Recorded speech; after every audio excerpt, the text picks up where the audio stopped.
Boa noite, queridos, graça e paz.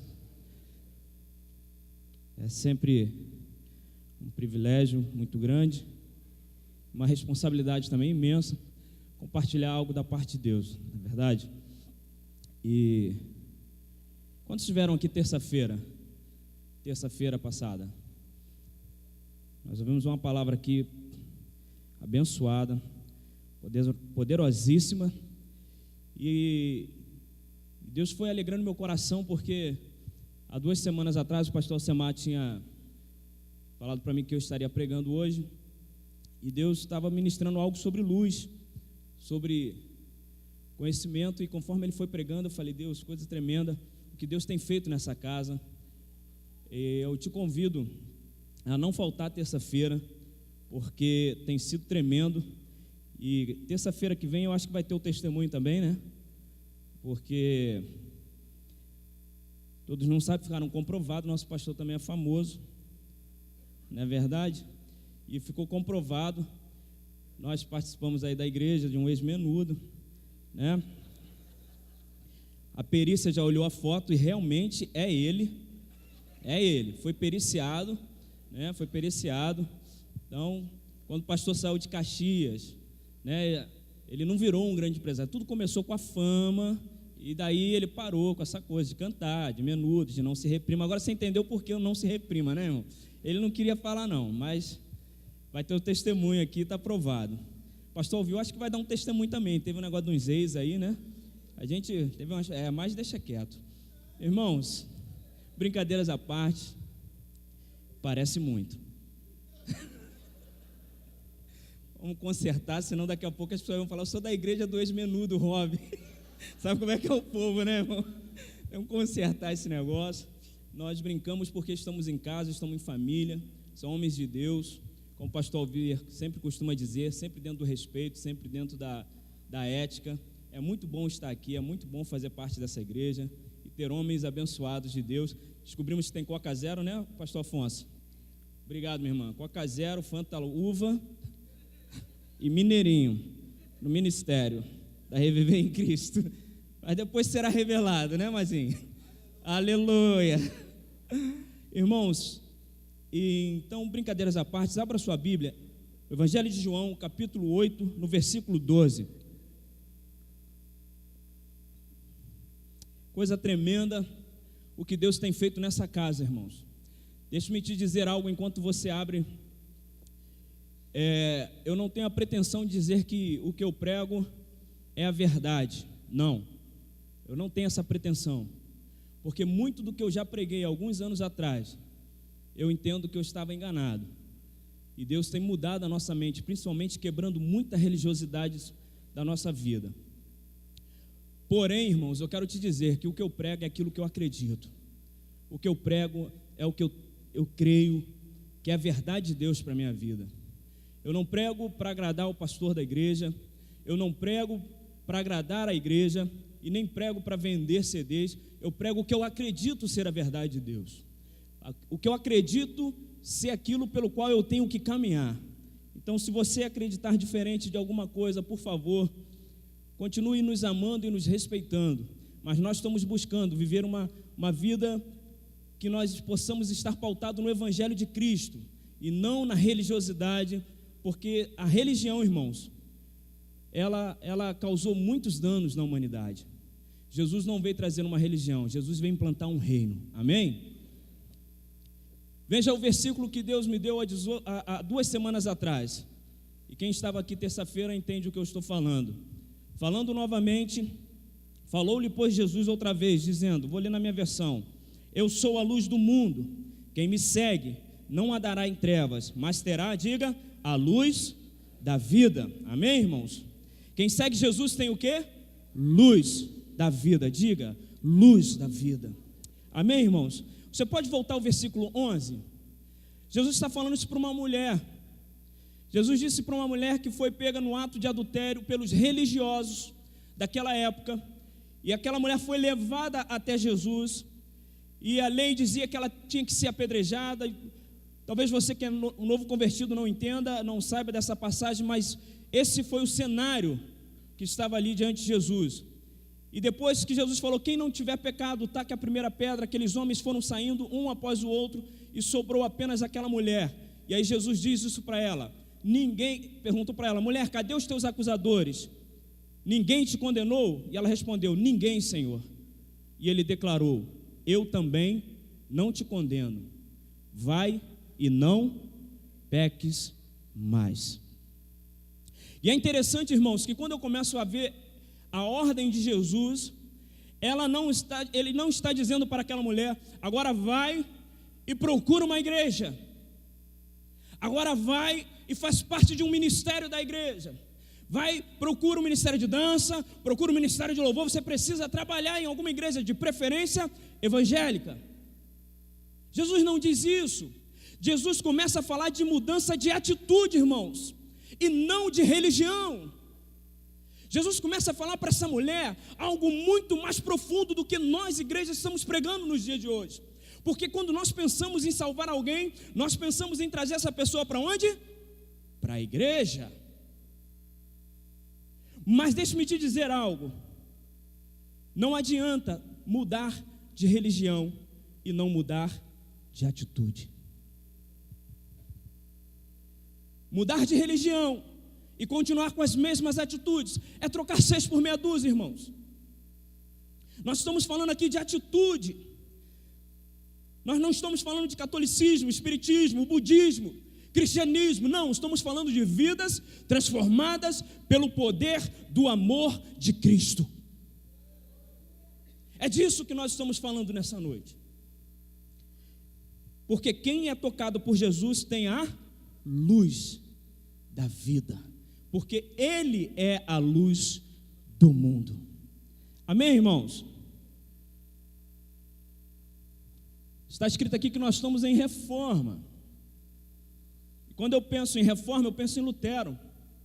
E quando eu penso em Lutero, eu penso em alguém que foi contra a igreja da moda. E quando eu penso hoje na igreja da moda, eu penso nos evangélicos. Nós somos a igreja da moda. Nós somos os detentores de Deus. Deus pertence aos evangélicos. Porque alguém que morre e não é evangélico foi para onde, irmão? Para o inferno. Porque ele não era evangélico. Deus não cabe nessa caixinha. Não cabe. Quem somos nós para julgar aquilo que nós não temos competência e capacidade para julgar, irmãos? Para onde foi aquele homem que estava na cruz do Calvário ao lado de Jesus? Diz para mim. Aquele que disse, Senhor, lembra-te de mim quando entrares no teu reino. Estava com quem? Ele foi para onde? Para o paraíso? Deixe-me te perguntar uma coisa. Se isso não estivesse narrado, para onde ele teria ido, na visão dos evangélicos? Para o inferno. Quem somos nós para julgar céu ou inferno?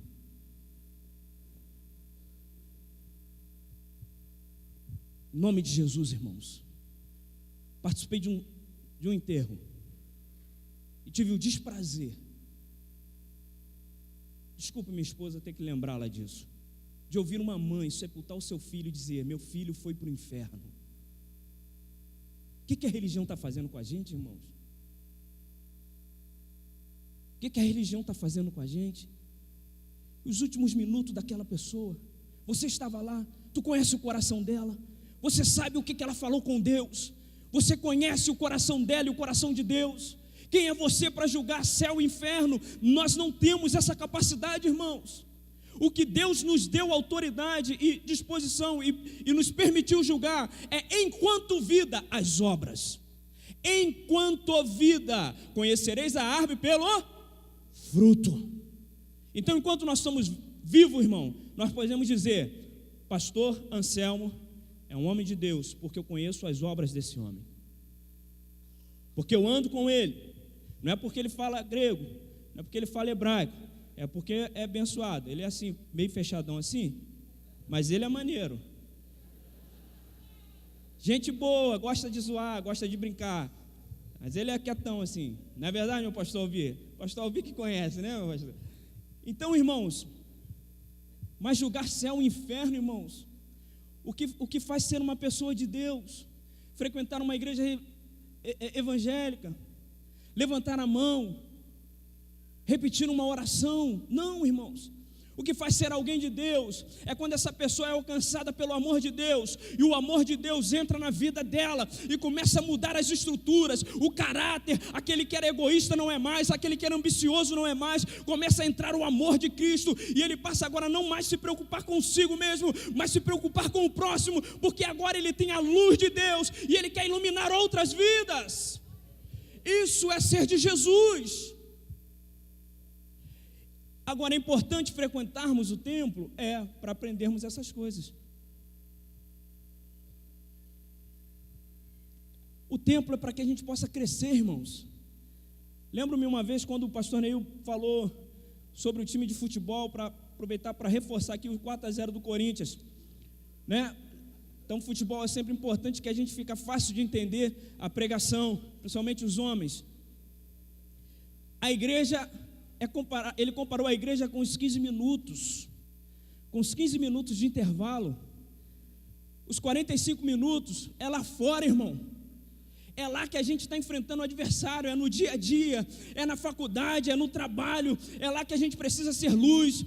E aí a gente tem um intervalo aqui, nós estamos no intervalo ouvindo quem? O técnico, dizendo: você precisa melhorar nessa parte, você precisa melhorar nessa, você fraquejou porque você não estava atento a essas coisas. Aqui é aquele intervalo para a gente ouvir de Deus as estratégias, ser reanimado, vamos lá, você é mais que vencedor, vamos virar essa partida. E aí a gente volta lá para fora e vamos ganhar esse jogo, vamos ganhar vidas para Jesus.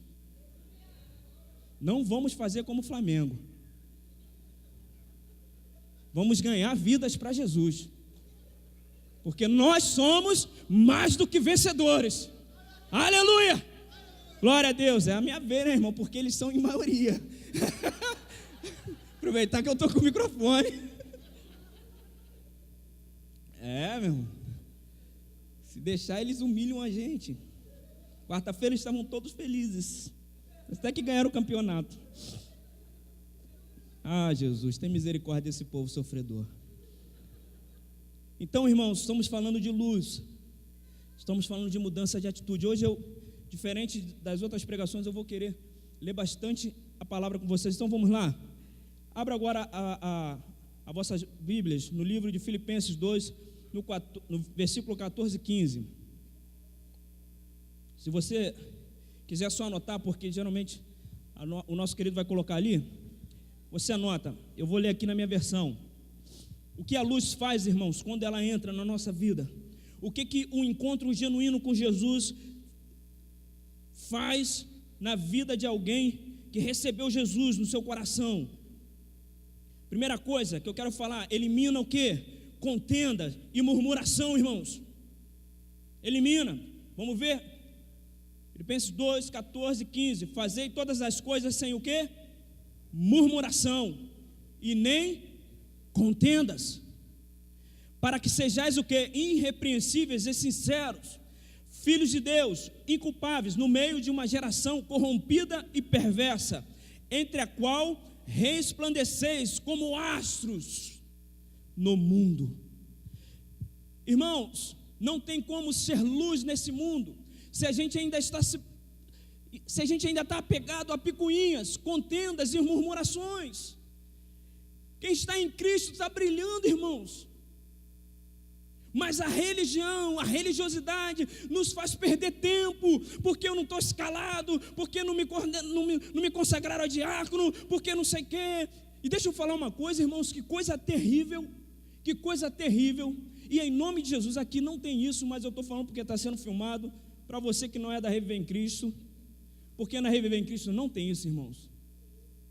Quem semeia contenda entre irmãos, não tem isso aqui não, irmãos, não tem não. Não tem, irmão.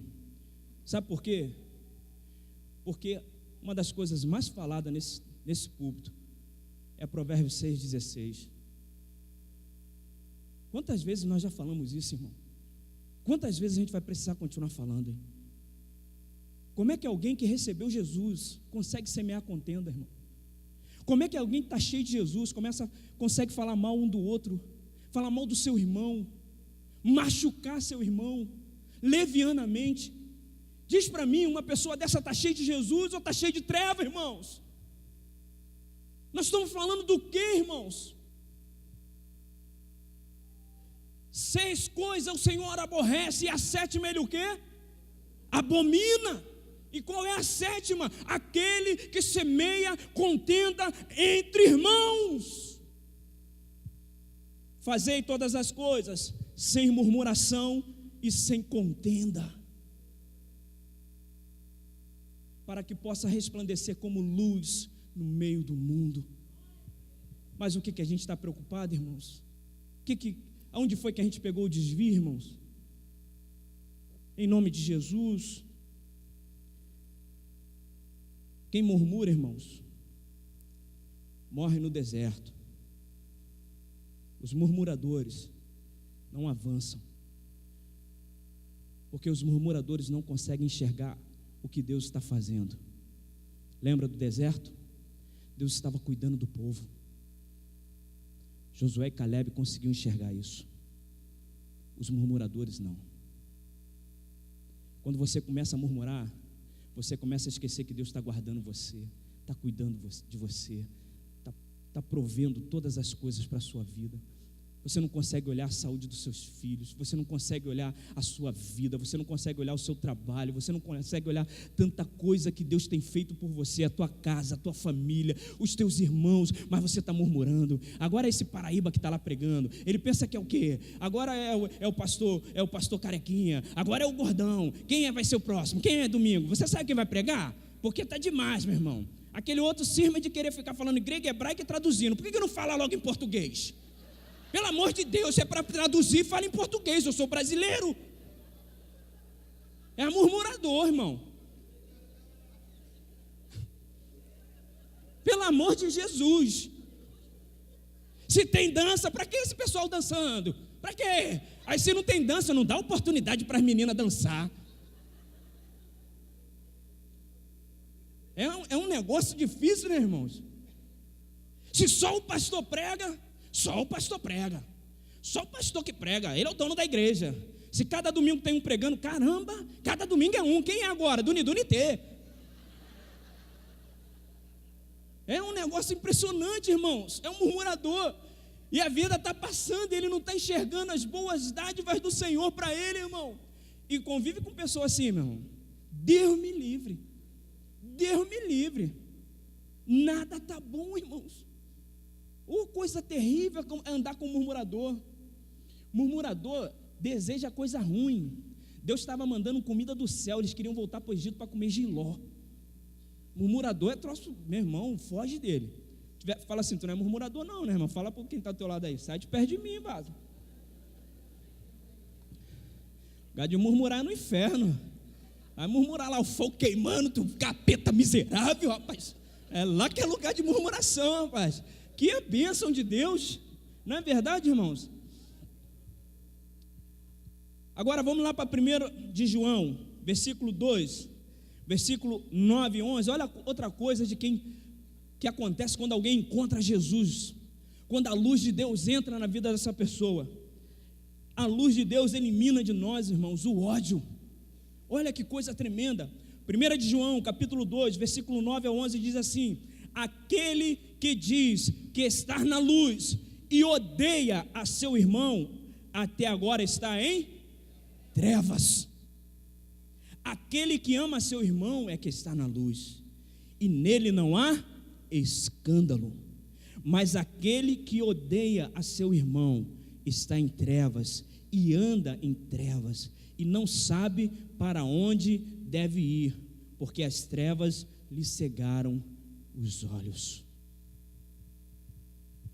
Eu odeio o Mazinho. Eu não gosto dessa fantaúva. Não gosto. Carinhosamente, fantaúva, porque eu gosto de Fanta, né, meu irmão? Como é que alguém que tem Jesus consegue abrir a boca e falar um negócio desse, irmão? Eu odeio o meu pai. Eu odeio meu irmão. E está na igreja. Eu odeio a luz de Deus. Quando ela entra em nós, irmãos, ela começa a nos mostrar que os nossos inimigos não são as pessoas. Essa pessoa que muito feriu você, a sua luta não é contra ela. A sua luta não é contra o seu pai que te abandonou. A sua luta não é contra a sua mãe que te abandonou. A sua luta não é contra o seu sócio que traiu você. A sua luta não é contra o seu patrão que foi talvez injusto com você. A sua luta não é contra o professor, contra o seu amigo, contra o garoto que tomou a namorada, que tem uns negócios também disso também, né, irmão? Eu odeio ela, tomou meu namorado. Ouvi isso hoje, eu falei, Jesus, está na igreja, ficar de namorado odiando uma outra. Meu irmão, pelo amor de Deus, se você odeia alguém, a Bíblia está dizendo que você ainda está em trevas, você está cego. Sabe por quê? Porque o ódio vai gerar no seu coração amargura, e a amargura vai matar você, meu irmão. É por isso que Jesus, quando fala de perdão, ele fala de uma forma muito dura e muito firme: se você não perdoar, eu não te perdoo.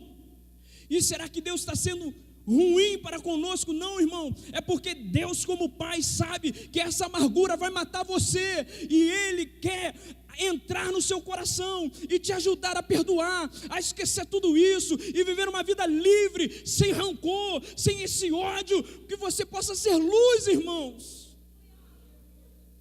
Deixa o Espírito de Deus curar você nessa noite. Deixa o Espírito de Deus ministrar a cura no teu coração. Se você ainda não consegue amar alguém ou perdoar alguém, diga: Deus, eu não sou capaz, porque o que Ele fez comigo foi muito duro, me feriu, me traiu, me machucou, mas a Tua palavra diz que eu posso todas as coisas naquele que me fortalece. Então eu te peço, Jesus, entra em mim e brilha a Tua luz, para que eu possa amar e perdoar os não amados, para que eu possa amar aquele que me feriu, que me traiu, e possa viver livre dessa angústia, livre dessa amargura, livre desse rancor. Eu quero ser luz. Eu não estou dizendo que é fácil, irmãos, mas se Deus disse que dá para fazer, é porque Ele vai te capacitar a fazer. Amém, irmãos? Amém?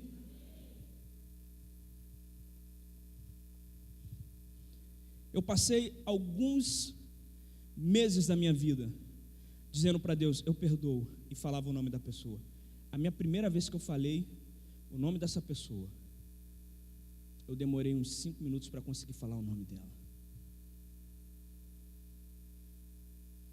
porque essa pessoa matou meu pai.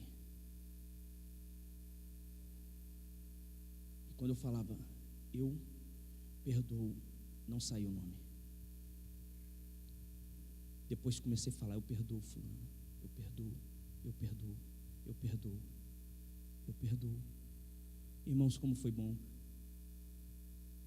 poder voltar a viver, porque durante alguns meses eu só queria vingança e só desejava o mal. Deus está falando com alguém aqui nessa noite.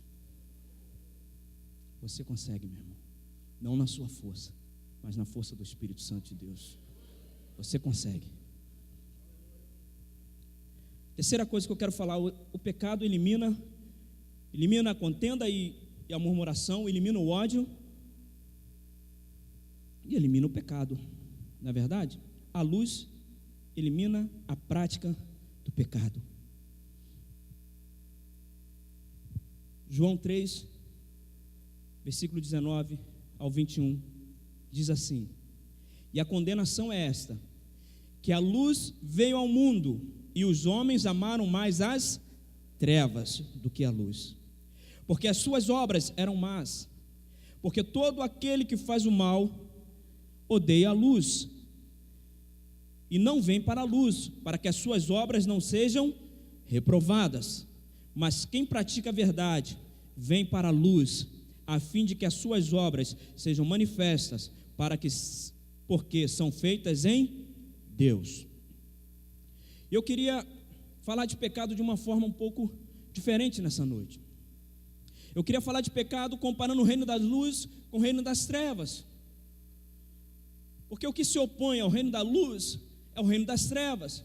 Quando eu penso na Nova Jerusalém celestial que desce do céu, o que se opõe à Nova Jerusalém celestial? Babilônia. E aí, irmãos, eu começo a pensar da seguinte forma: enquanto que no reino de Deus, no reino da luz, todas as coisas são compartilhadas, todas as coisas são divididas, no reino das trevas e em Babilônia, tudo é comercializado. E você vai entender o que eu estou falando. Enquanto que no reino de Deus, no reino da luz, tudo tem valor, no reino das trevas, tudo tem preço. Tudo tem preço. Irmãos, deixa-me te dizer algo. Nós criticamos muito Judas.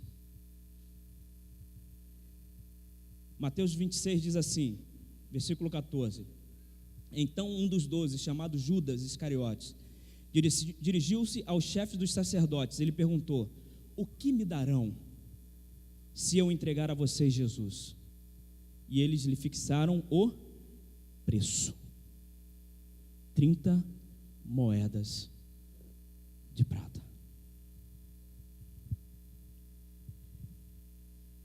Quanto custa oferecer Jesus hoje? Quanto custa a minha pregação, irmãos? Quanto custa o meu testemunho? Quanto custa a minha voz? Aonde é que a gente se perdeu, irmãos? A gente fala de Judas, mas se a gente parar para pensar, a gente começou a colocar preço em tudo, irmãos. Quanto custa ser teu amigo?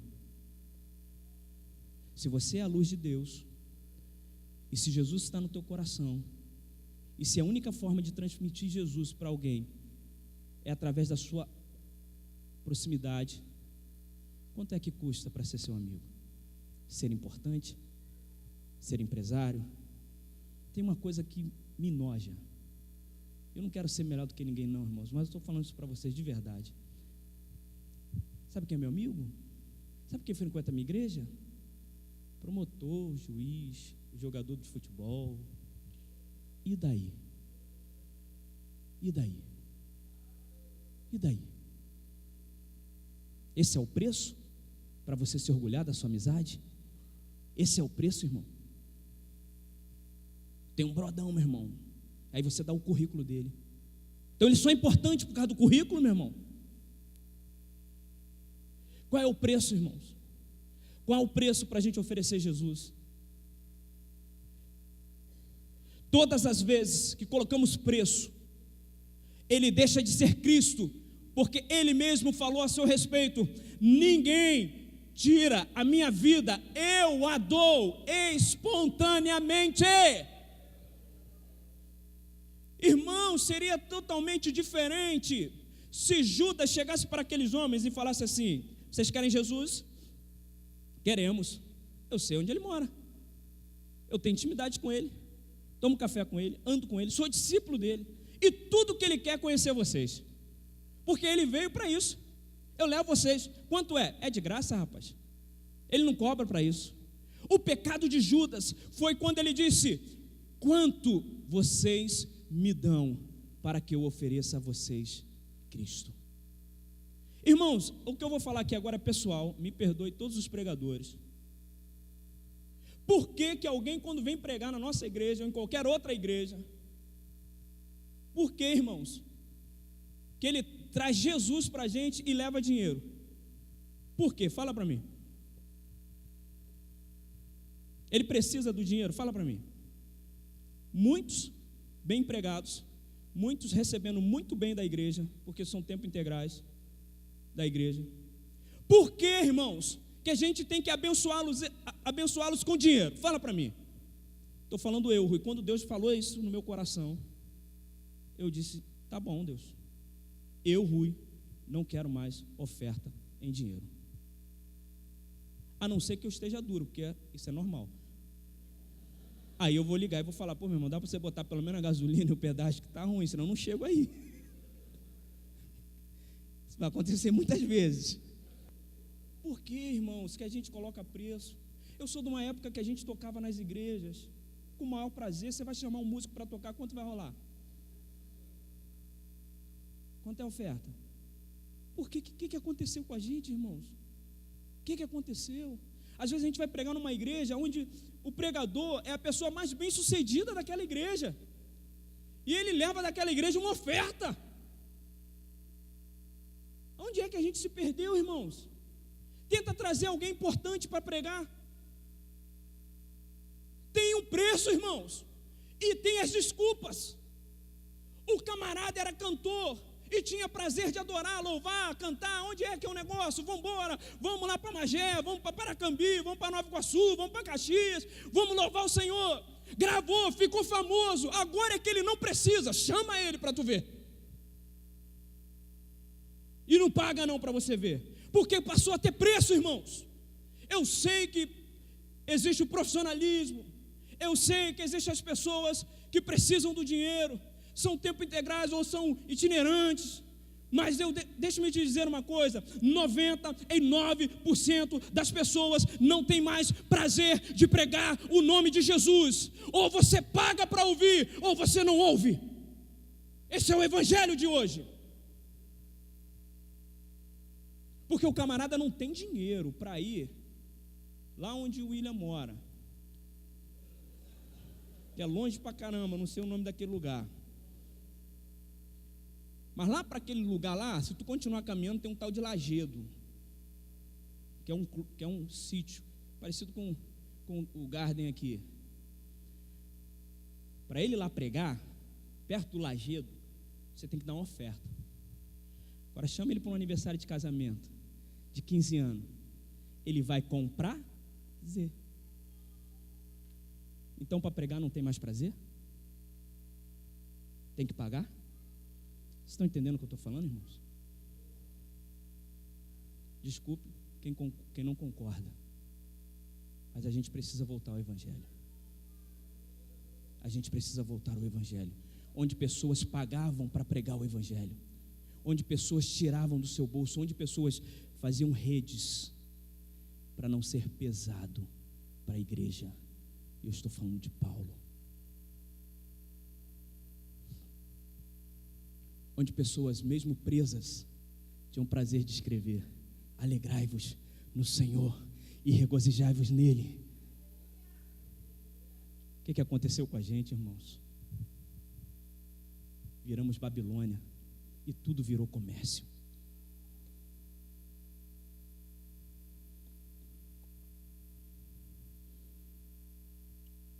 No reino de Deus, só existe uma forma da gente caminhar: no amor. E aí deixa eu tentar falar algo aqui, e deixa eu falar até o final para você entender, porque isso eu já falei muitas vezes também. Eu sei que é muito falado aqui na igreja também. A gente tem a tendência de dizer que nós precisamos pagar um preço, né, irmãos? E quando eu estava preparando essa mensagem, eu falei: meu Deus, não tem que pagar preço. Não tem que pagar preço. Olha o que Deus falou no meu coração: não tem que pagar preço, meu irmão. Não tem que pagar preço. Você não precisa pagar preço. Acabou, o preço foi pago. Sabe por quê? Sabe por quê? Quando você paga o preço, quanto é essa Bíblia aí? Fala para mim, R$10. Toma, R$10. Ela agora é minha. Acabou, irmão. Se você pagou o preço, você tem direito. No reino de Deus, alguém tem direito a alguma coisa? Não. Então qual é o preço, irmão? 15 terça-feiras, jejum, monte. E aí a gente chega diante de Deus com aquela arrogância que se transformou no evangelho. Eu tenho direito, é direito meu, me dá. Porque Deus passou a ser devedor nosso, irmãos. Porque eu paguei o preço. Eu paguei o preço. Então o que me move jejuar? O que me move estar na igreja? O que me move orar, fazer vigília, fazer qualquer coisa, irmãos? O amor, diga, o amor. Por que eu venho para cá, irmão? Por amor, diga por amor, irmãos. E por que Jesus te abençoa? Por amor, irmãos. E por que Jesus morreu por você? Por amor, irmãos. O preço já foi pago, meu irmão. Você não é digno de nada, você não é merecedor de nada. Tudo foi graça e misericórdia do Senhor para a sua vida, rapaz. Meu Deus. É graça e misericórdia. Não somos dignos de nada. Que possamos entender isso, irmãos, de uma vez por toda. Mas a religião foi fazendo essas coisas com a gente. A religião foi ensinando a gente que a gente precisa pagar preço. Pagar preço. Tem que pagar o preço, irmão. 3 horas, ensaio, no outro dia tem que estar de novo. Aí vem o pessoal ensaiar, aí acha que é digno de receber Deus. Por quê? Porque chegou aqui, veio 9 horas da manhã, depois veio 3 horas para ensaiar, aí depois ficou aqui até a noite, e depois reunião, paguei o preço, agora Deus vai me abençoar. Não, meu irmão. Se você está pagando o preço, falei isso para o Ministério de Louvor, não precisa vir mais não. Não precisa vir mais não. Se você não tem prazer de estar junto, se você não tem prazer de estar em comunhão, se você não tem prazer de louvar o Senhor, se não há amor no seu coração, não precisa vir, pode ficar em casa. Pode ficar em casa, porque Deus nunca vai dever nada a você. Tudo que Deus fez por você, fez por amor. E ponto final, irmão. E o que a gente faz aqui? Amor. Então a gente vai estar aqui, a igreja em peso, terça-feira, para aprender de Deus, porque nós temos prazer na lei do Senhor. E queremos meditar nela dia e noite. É amor, irmão, é prazer, é alegria. Isso é evangelho. Como diz o Mazinho, isso é igreja, né, irmão?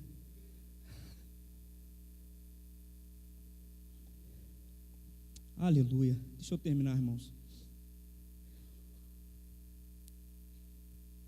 Mateus 5, 3,16 diz: Vós sois o sal da terra, e se o sal for insípido, com que se há de salgar? Para nada mais presta, senão para lançar fora e ser pisado pelos homens. Vós sois o quê? A luz do mundo. Não se pode esconder uma cidade edificada sobre um monte, nem se acende a candeia e se coloca debaixo do alqueire, mas no velador, e dá a luz a todos que estão na casa. Assim resplandeça a vossa luz diante dos homens, para que vejam as vossas boas obras e glorifiquem o vosso Pai que está no céu. Irmãos, a luz de Deus, ela também faz germinar em nós vida. Vida. Veja que coisa interessante. A luz, quando a gente pensa em fotossíntese, o que a semente precisa? De luz. O sal não deixa entrar em estado de putrefação. O sal conserva. A luz gera vida. Eu tenho vários versículos ali, mas não vou falar. Eu quero apenas que você entenda que em várias partes da Bíblia Deus nos compara a árvores. Árvores. Olha que coisa interessante, meu irmão. A parábola do bom semeador diz o quê? Que a palavra de Deus é o quê? Semente. Semente. Então veja que coisa interessante, irmãos. Semente, árvores plantadas junto ao ribeiro. E o que precisa para essa semente brotar, germinar? Luz. Há muito de Deus na vida das pessoas que estão próximos de nós, na nossa casa, no nosso trabalho, na faculdade. Quando eu digo, irmãos, precisa falar de Jesus para essa nação, fala para mim se precisa falar de Jesus para essa nação, irmãos. Fala para mim se a gente precisa falar de Jesus na Tirol, irmãos. Fala para mim se a gente precisa falar de Jesus no Rio de Janeiro, irmãos. Será que ninguém nunca ouviu falar de Jesus nessa nação, nesse estado, irmãos? Se há um lugar talvez que alguém nunca ouviu falar de Jesus, deve ser em alguma aldeia lá na Amazonas. Eu acho muito difícil, mas no Brasil todos sabem quem é Jesus. Então o que tem no coração dessas pessoas? Semente. E o que está faltando para essa semente germinar? Luz. E aonde está a luz, irmão? Onde está a luz, irmão? Dentro da igreja, brigando. Onde que está a luz? Fala para mim. Por que ainda não germinou a vida de Deus na vida dos teus filhos, do teu esposo, da tua esposa, do teu amigo de trabalho? Porque talvez você não esteja sendo luz. Porque já há semente ali, irmãos. O que a gente vai fazer na Tirol? Vamos ser luz. Vamos ser luz, irmãos. Porque a semente já está lá. Todos já ouviram falar de Jesus, mas essa semente precisa germinar, e ela precisa de luz. E o que o versículo diz? Vós sois a luz do mundo. Porque Ele é a luz, e se Ele está em nós, nós também somos a luz. Mas a luz não pode iluminar se ela estiver escondida. Ela precisa estar onde, irmãos? Visível. E às vezes a gente só consegue ser luz na igreja. Na igreja é muito fácil ser luz, irmão. Oh, aleluia. Falar igual meu pastor aqui. E quando você chega em casa que a mulher não limpou nada, aí vira trevas.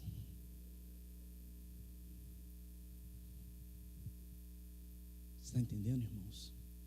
Luz do mundo. Quero chamar os músicos. Precisamos ser luz.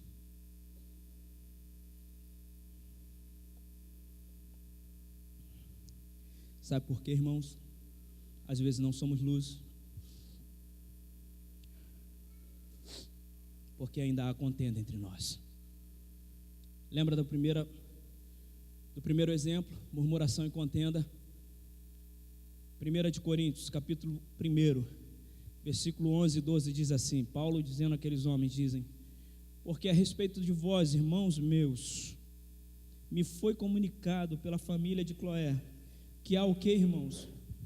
Contenda entre vós. Quero dizer isto, que cada um de vós diz, eu sou de Paulo, o outro diz, eu sou de Apolo, o outro diz, eu sou de Pedro, e o outro diz, eu sou de Cristo. Sabe o que está acontecendo, irmãos?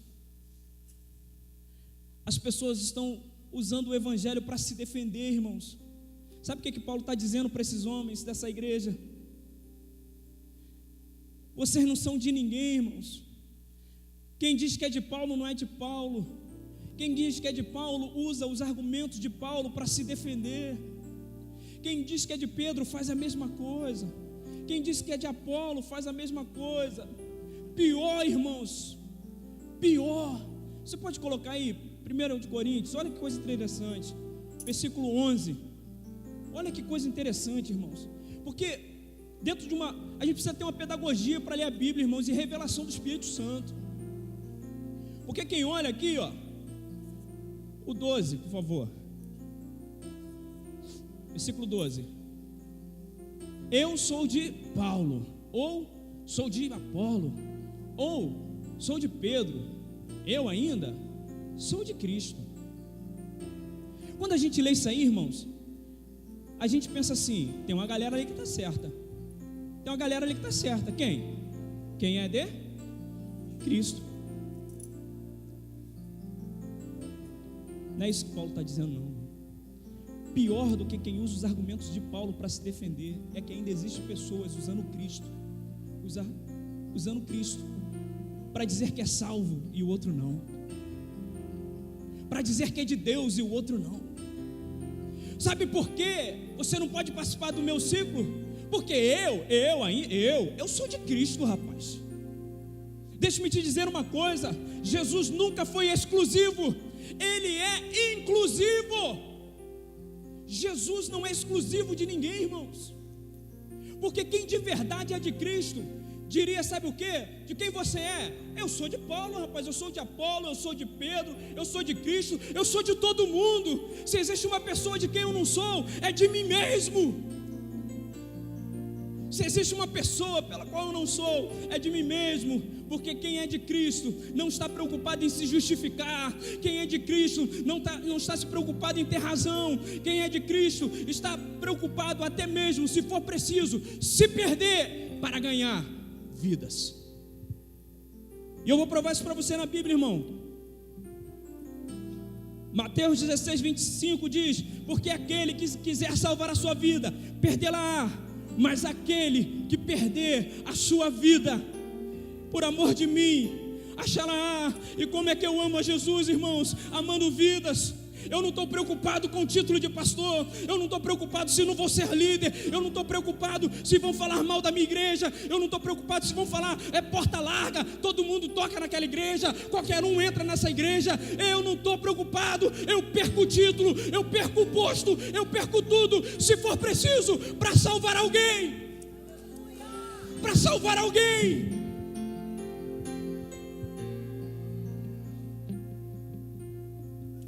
Eu sou de Jesus, e porque sou de Jesus, eu sou do meu irmão. Aleluia. E eu quero terminar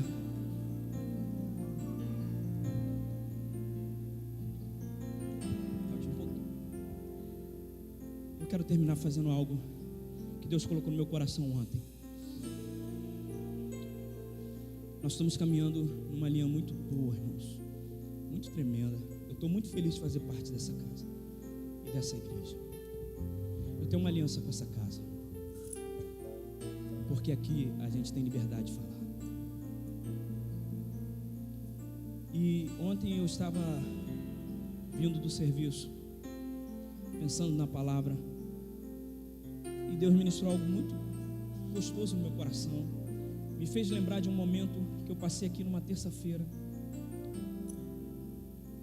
e eu pensava na ceia, e nós vivemos algo aqui muito tremendo também na ceia, muito parecido, e aquilo foi alegrando meu coração. Falei, Deus, por que eu anotei isso? O que eu queria fazer agora, para terminar essa palavra, eu queria convidar aqui os pastores. Eu vou fazer um rebuliço santo aqui só com os pastores, para vocês entenderem o que eu quero. Vou falar de ceia, pode vir aqui, vem os pastores para cá. Vamos fazer algo aqui de Deus para a gente terminar. Se é de Deus, fica preocupado não, irmão. Deus está no controle. A Bíblia fala da ceia, não fala, irmãos? Jesus diz, tendo dado graça, partiu e disse, tomai e comei, este é meu corpo, que é partido por vós.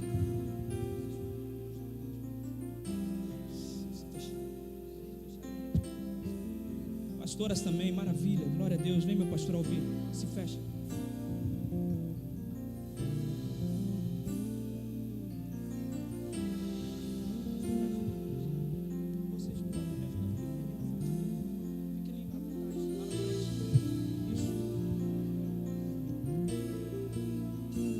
A ceia é um memorial, irmãos. Pode ficar ali, pode ficar outra aqui, outra ali. Fiquem à vontade, fiquem perto não. A ceia é um memorial. A gente não pode achar que o simples fato de comer daquele pão a gente está se alimentando de Jesus. Não, tem algo muito mais profundo nisso. Muito mais profundo nisso. Não é o simples fato de pegar aquele pedacinho de pão e a gente está se alimentando de Jesus. Deus falou isso no meu coração. Eu chorava porque eu falava, Deus, eu tenho vivido isso. E isso é muito tremendo, isso é muito tremendo. Veja, irmãos, Colossenses 1,18 diz que Cristo é o cabeça de quem? Do corpo. Diga, nós somos o corpo, nós somos a igreja. Nós somos o corpo, nós somos o corpo. Nós precisamos ser luz nesse mundo. Nós precisamos alimentar esse povo. Sabe como é que eu vejo hoje o Evangelho de Jesus? Vocês continuam aí. Vem cá, meu pastor.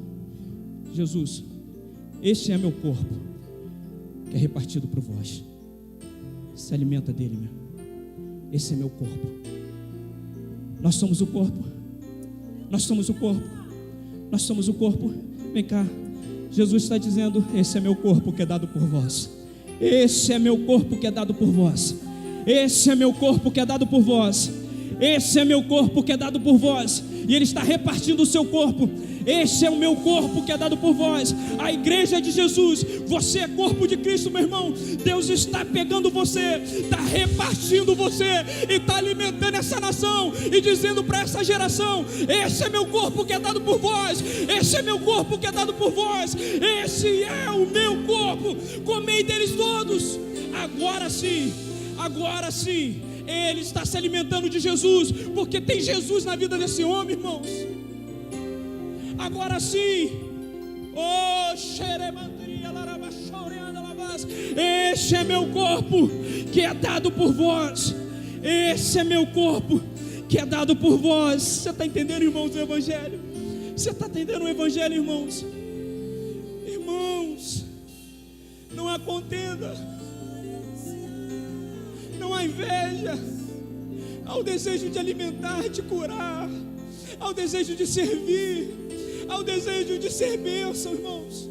Oh, irmãos, terça-feira retrasada, eu estava aqui ministrando sobre vida de pessoas, e ministrava, e orava, e orava, e orava, e eu sentia Deus fluindo da minha vida, e Deus fluindo da minha vida. Num determinado momento, irmãos, bateu uma sede de Deus, bateu um vazio no meu coração. 2 semanas difíceis que eu estava passando, eu olhei para a vida do pastor Alvir, eu peguei a mão desse homem e coloquei na minha cabeça e falei: ora por mim, meu pastor. Meu irmão, eu me alimentei tanto de Deus na vida desse homem, eu me alimentei tanto de Deus, e ele entendeu o mistério, irmãos. Ele pegou todos os pastores que estavam aqui na frente e trouxe todos eles e falou: vamos abençoar ele, vamos orar por ele. Irmãos, isso é a igreja, isso é a igreja. Você pode ficar de pé. Oh, Espírito Santo de Deus, Espírito Santo de Deus, Espírito Santo de Deus. Oh, aleluia. Nós temos uma aliança nessa casa entre a liderança, irmãos. Nós somos corpo de Cristo nesse lugar, e nós não vamos viver em contenda, nós não vamos viver em murmuração, nós não vamos viver em nome de Jesus, irmão. Seremos o corpo repartido de Cristo para alimentar essa igreja, em nome de Jesus. Quantos entenderam o que Deus falou no seu coração nessa noite? Quantos estão dispostos de verdade a ser corpo de Deus repartido? Repartido. Repartido. E se você talvez esteja tendo alguma dificuldade em ser, se você tem esse desejo, se você entendeu que até hoje você não tem sido isso, não, eu quero ser um com você. Eu quero que esses pastores, que essa liderança reparta também tudo de Deus. Você que deseja no seu coração de verdade fazer isso também, e entende que por algum motivo você deixou de fazer, sai do seu lugar, vem aqui à frente, nós vamos orar por você. Nós vamos abençoar a sua vida, nós vamos repartir com você, e nós vamos viver isso, nós vamos viver isso. Essa igreja será uma referência nessa nação, de pessoas que não estão preocupadas em levantar bandeiras, mas estão preocupadas em alimentar vidas para o reino e para a glória do nome de Jesus, do nome de Jesus, do nome de Jesus. Oh, aleluia, aleluia, aleluia. Eu peço os pastores agora que abracem essas pessoas, que orem por elas. Nós somos o corpo de Cristo, irmãos. Nós somos a igreja de Jesus. Nós somos a igreja de Jesus. Em nome de Jesus, irmão. Se você tem tido dificuldade em se repartir, sai do seu lugar. Sai do seu lugar. Vem aqui, vem chorar com a gente, vem orar com a gente. Se você tem tido dificuldade de entender que a sua vida é alimento de Deus, em nome de Jesus, em nome de Jesus, em nome de Jesus, em nome de Jesus, em nome de Jesus, em nome de Jesus, em nome de Jesus. Oh, Espírito Santo de Deus, eu quero pedir os diáconos, eu quero pedir os líderes, abracem essas pessoas. Vamos dividir, irmãos. Segura aqui. Esse é o teu momento também, meu irmão. O Espírito Santo manda dizer para você: você que tem dificuldade de perdoar, sai do teu lugar. Você que foi ferido demais, você que foi machucado demais e não tem conseguido liberar perdão, sai do teu lugar aqui, sai do teu lugar, vem pra cá, vem receber um abraço, vem chorar junto, vem chorar junto, vem chorar junto. Esse é o local da troca, é o local do compartilhamento, é um local onde nós vamos estar se doando uns aos outros. Esse é o local, em nome de Jesus, em nome de Jesus, em nome de Jesus. E deixa eu dizer algo para você, igreja. Você que está aí no banco, Sentiu o desejo, sai do teu lugar, abraça alguém aqui também, abraça alguém, ora por alguém. Você é luz de Deus, você é luz de Deus. Você não é menor do que um líder, não é um líder que tem luz de Deus. Luz de Deus está na vida dos filhos de Deus. Filhos de Deus são luz dessa geração. Filhos de Deus são luz para esse mundo. Não é um título que te faz ser luz. O que te faz ser luz é estar cheio de Jesus, é estar cheio da glória, da manifestação da graça de Deus.